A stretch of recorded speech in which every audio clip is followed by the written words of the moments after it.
El 13 de septiembre de 2025, en el Santuario de la Flagelación de Jerusalén, la imagen de madera de Cristo flagelado, vandalizada a principios de febrero de 2023, fue devuelta a su ubicación original. Durante una celebración presidida por el vicario de la Custodia de Tierra Santa, Fray Luis Estarza, junto con los frailes de la Custodia, se celebraron solemnemente las primeras vísperas de la exaltación de la Santa Cruz. El delicado proceso de restauración comenzó en el Departamento de Patrimonio Cultural del Museo Terra Santa, a cargo de Pedro Escudero, restaurador español con más de 10 años de experiencia en la conservación y recuperación de esculturas, pinturas y obras de orfebrería procedentes de iglesias, museos y cofradías. Estoy muy acostumbrado a trabajar en imágenes de gran tamaño en madera policromada porque es lo más habitual donde yo vivo, sobre todo en imaginería procesional de Semana Santa, que las cofradías sacan en procesión imágenes muy similares a esta.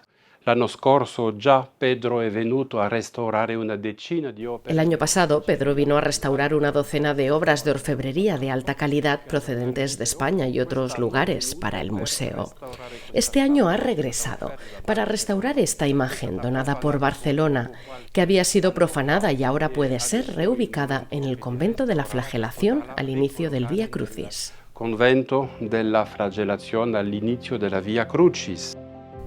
Día tras día, durante 2 meses, Pedro se ha dedicado a este gran reto: restaurar una escultura gravemente dañada, buscando no solo reparar las señales del tiempo, sino también sanar las heridas causadas por la violenta profanación que la azotó.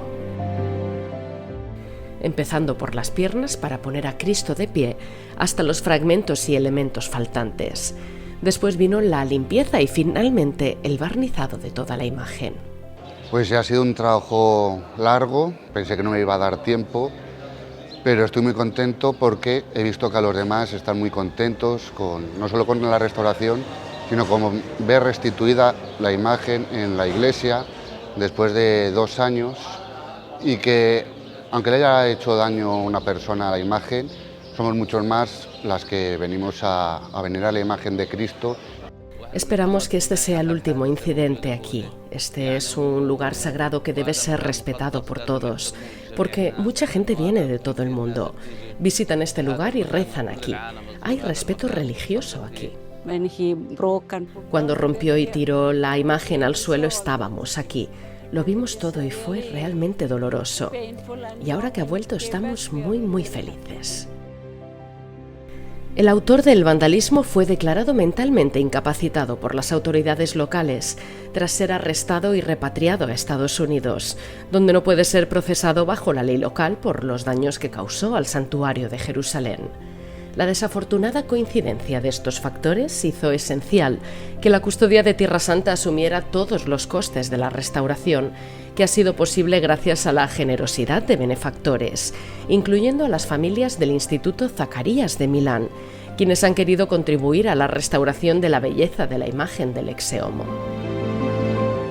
Ma è importante che risuoni di nuovo questa sentenza di innocenza di Pilato. Ecco l'uomo. Pero es importante que la declaración de inocencia de Pilato resuene una vez más. He aquí al hombre. Pero si para Pilato fue una declaración, para el evangelista Juan fue mucho más. Termina su evangelio con esta alegre exclamación: He aquí al hombre. Esta exclamación de Juan responde al plan del Creador, a su plan, a su sueño.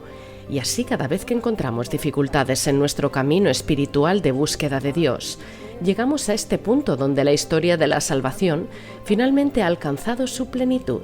He aquí al hombre. In cui finalmente la storia della salvezza è giunta al compimento. Ecco l'uomo.